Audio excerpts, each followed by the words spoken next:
Most people make success really complicated.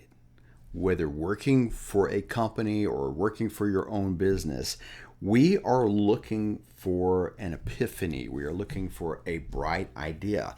And they think about success as a big breakthrough. But that's opposite of what we see in so many successful people. Uh, there's certainly some breakthroughs. There's some clarity, but it's not always this bright idea that we see. This light bulb above our head. It comes to us a little bit differently. Most success is usually more about repetition, and there's a little boredom to it in a way. So when you study people that build something where they take real income, real leverage, real influence, you see a couple of patterns. And they experiment with ideas until they find out what works and what is going to trigger. And that can be very fast or take a while. And then they repeat it long enough for it to compound. In other words, for money to start to grow, for you to develop a market. That's it. It doesn't sound super exciting. It is exciting because it's your business or it's your career and it's the thing that you're becoming an expert at. But it is not what is being sold to us all the time. So it's super, super powerful. So this is the Company of One podcast, and here we are helping you get control of your income. We're not about quitting your job. We're not about blaming your boss. We're not about blaming the company or the economy or anything else, but just to take control, whether you are trying to grow inside of your company or whether you're trying to start your own thing to make money. It's all the same thing. It's all the same. So that's what we are here for in the Company of One podcast. So let me take this apart for you a little bit today as we're talking about the, some wild-eyed, a simple path. Really what we're going to talk about here is a simple path to get some success. And first, let's take apart the myth of complexity. Most of us overestimate how complex things are going to be. We think there's a hidden strategy, right? And if I read another book, I will get another strategy. There's a secret network where all these people have all the answers, or there is a perfect system. And look, there's books that tell you how to do things. No matter what you want to do, there's probably a book that somebody tells you how they did it. There's certainly networks and those things happen, but that's not the. You discover these things along the way. The reality is most successful people did two things really well. I shouldn't even say really well. They did two things, and they probably did it in a clumsy, goofy fashion, but it worked out because of their persistence. First, they figured out how they could genuinely help people. Look, I'm a Christian.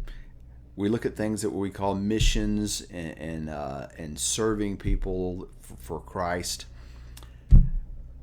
That's what business is. The difference is serving people maybe that they don't have any money, they don't have any resources, but serving people that do have resources, they are happy to pay you. They would rather pay you than they say thank you. So first they figured out how to help people. How can I help people? And I say that, but that's the hard part. That is the hard part, is to figure out what you are uniquely gifted to help people. And I don't even want to make that sound complicated. It's not like it's your unique gift and the only thing that you can do and you're the only person that can do it, but just what are you wired to do? Here's what that takes, though. It takes testing ideas, conversations with people who would actually pay you, adjustment, and humility. Being willing to, a lot of people I see that start businesses, they're so stuck on their idea and the way they want to do it, they can't adjust to the market or the customer. So that's the first thing, is figuring it out. What do I do to help people? Whether it's something complex software system I build, or whether it's plumbing or picking up the trash, or it doesn't matter. I know people who've made millions of dollars picking up trash, so, and of course in plumbing and in complicated things, we see Elon Musk, but it's the main thing is you're solving a problem that people have. The second thing they do is when they saw something work, they kept doing it day after day after day, week after week.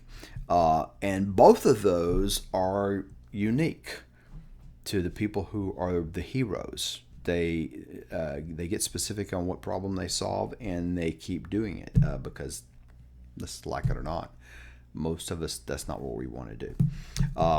So it kind of looks unimpressive when you're looking at them doing it until you realize later how wild of a success they are, and then it looks super impressive, but you don't realize what went into it.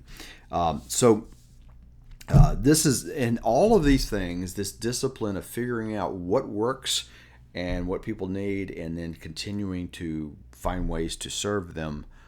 Those two steps is what creates leverage. So let's talk about why people drift though. What is it that people are drifting on? That's what I'm just noticing in all the conversations I'm having right now, because I do the same thing here. I have lots of conversations with people. I listen to what people are talking about, what their problems are. And as a matter of fact, what I'm talking about right now, I'm talking about this because I've heard this from so many people. So why do the professionals drift? That's a term that I'm showing. Stuck, drift, whatever. And they don't do much experimenting. They'll kick around the ideas a little bit. They have some ideas. They might send a few messages out. They may have a few minor conversations. They may post things a couple of times on social media of some sort. They may pitch an idea to their boss or to a customer. If it doesn't explode immediately, I would like to say they pivot, but that's an entrepreneur term, but they dump it and they move over to something else. Squirrel. They chase the next thing. A new tactic, a new idea, a new direction, and it feels productive. We know these people. As a matter of fact, we're probably all these people. All of us have a little bit of this, but we see a lot of people who every day you see them, they are in a different business. And they're full of energy and they're full of excitement about their new business, just like they were their last one last week. And you may look in the mirror and recognize yourself. You probably don't, but your spouse or your friends do. So all of that feels productive, right? Jumping from one thing to another, you're like, oh, this is it. This is the thing. But it's sort of like resetting the clock every time, because you're rebranding yourself every time, maybe. At least that's the way I like to look at it. So one of the things, though, is I like to look at is ownership. A plumber who's been in business for years owns it. He is a domain expert. He owns the business. He has a reputation. Somebody who picks up trash, somebody who does software. It doesn't matter what they do. You've got to stay with something long enough to own it. Matter of fact, when we started talking about the company of one, it was just kind of crazy idea we threw out there. It wasn't totally unique by any stretch, but we started trying to package this in a way to help educate people about certain problems. And the company of one kind of clicked, and so we leaned into it. We leaned into the company of one. Inside the educational institution and inside the marketplace to get some results. So we had to do that. So here's where the company of one lens, though, came in, though. So if you're a company of one, and you are, all of us are, we're making money in exchange for service. It's kind of simple. You heard that. I said it was simple. Identify a problem you can solve. Test it, whether people value it or not. Refine your approach. Repeat what works. This works inside a company. It works if you're starting a side business, if you're starting a company. It's just about income and growth. That's all it's about. There's nothing dramatic. It's that nasty word that don't nobody really likes. It's discipline. And it's funny if you watch all the people who are out there on social media talking about how God built this great thing, you know, this is what they say. Their story is different, but the framework is the same. Over and over, they found something. So, for instance, if you're inside of a company, just to give you an example, because a lot of people say, well, how does that work inside? Is if you're inside of a company, you just look for the problems. And how do you look for the problems? You look at what your boss and your coworkers, your peers, whatever, are complaining about. Things are always late. Reports are always late or unclear. Projects that stall. Customers that complain about one recurring issue. And then you say, I'm going to go fix that. And you study your proven problem, track the results, and suddenly you become known for solving that problem. Now you own it. Now you lean into it. How is this bigger? Do my other plants have the same problem? does this technology translate to other groups? And you just lean into it, and you end up with leverage. This is how we oftentimes see entire departments get created inside companies, because somebody leaned into a problem and everything followed with it. So let me give you a wildly simple framework here for how we do this. Don't you love the wildly simple? Because look, I mean that's me. I need to know what to do every day at 8 o'clock in the morning. I mean, am I unique? I don't think so. I find this over and over again. We can talk about big strategies. We can talk about big ideas. But when we sit down at the computer or go to the meeting, what do we do? That's the action. So if you're feeling stuck, if you're feeling kind of drifting, if you're like, hey, as somebody told me, I've got a million ideas going. I can't really nail things down. I'm bouncing back and forth. I've got a lot of energy in them. I see a lot of things, but it's getting me nowhere. Then here's where I would be. Is step one, have 5 real conversations each week about a specific problem. Pick the problem. Pick the problem you feel most passionate about. What's going to happen as soon as you pick one, the others are going to kind of peer up. Just stick with one. It doesn't matter. You're not eliminating everything else. You are just putting you're putting a magnifying glass on something to focus on it for a minute. Have 5 real conversations. That means talk to 5 people who have this problem, or you think have this problem. It doesn't matter. And listen. Listen. See where their pain is. Listen to their words. And as you do this, you will hear the same things over and over for people. You'll see, like what I'm talking about right now. People over and over are drifting. They're telling me they're drifting. They say they got lots of ideas, but they can't figure out what to pull the trigger on. Or they've tried this and it doesn't work. I can use the words people are saying because I've heard them so often. And there's great frustration in these words. So, and that's what you're looking for. You're looking for the pain points, the frustration, I'm aggravated about doing this. And it doesn't matter what it is. Everybody's got things they're aggravated about. So if you're inside of a company and you talk to people inside your organization, they'll all complain about similar things. And if you go to another company that's similar, they'll complain about the same kind of things, maybe if it's a different product they're working on. So have 5 real conversations each week. Get on your LinkedIn, look at the people you already know, and shoot them an email. Hey, say, I'm trying to drill a little bit down on this issue. You got time to chat and answer some questions. Not asking them for nothing, not trying to sell them nothing, just get information. Step 1.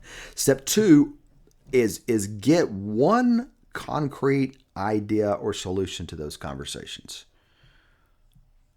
Don't try to solve all of their problems. Try to get one simple solution to things, that I can solve one of these problems. Okay. Um, and then in these conversations, keep having conversations. When you hear that pain, start offering that. Now, it'll take a couple of times before you hear enough information before you can package what in your head what to offer, and you will overcomplicate it. And so it's one of those things you're gonna have a page with 20 different steps. We'll take away 19 of them. Solve the main problem. Get super simple. The book the Lean Startup talks about that kind of idea, but this works inside of a company too. We try to solve the whole complexity of a problem, but really it's the one issue that usually gets to it. What's that core issue? And start, as you're having these conversations, sell that idea and see if people bite. And it doesn't mean, hey, I'm going to sign you up for this $200 thing, or it means talk about it. Hey, I'm trying to solve this problem. I'm trying to help groups of people or people solve this one problem. And if they lean in and ask questions, you know that they are responsible. So that's the third thing, is notice how they respond. You're not pushy. Sales is not a pushy business, no matter what we think about it. Sales is, if people need your solution, they say, please give me that solution. So what you're saying is you're listening to how they respond. And then because some people are going to say, where do I sign up? I mean, they will say that. Exactly. Where do I sign up? I'm ready now. I've been in so many sales calls where I have oversold things. I keep talking. And one guy just told me, he says, Del, what are you doing? Just sign me up. Quit talking about it. Let's get on with it. And that's, I get it. As a customer, that's how I feel. So number one, have 5 real conversations. Number 2, offer a concrete solution to their core problem. And number 3, notice how they respond. And number 4, repeat. You'll figure out what gets traction. Just repeat. Do that for 90 days. That's 3 months. Not 3 days, not a week. Do that for 90 days. 90. Yes, I said that's 3 months.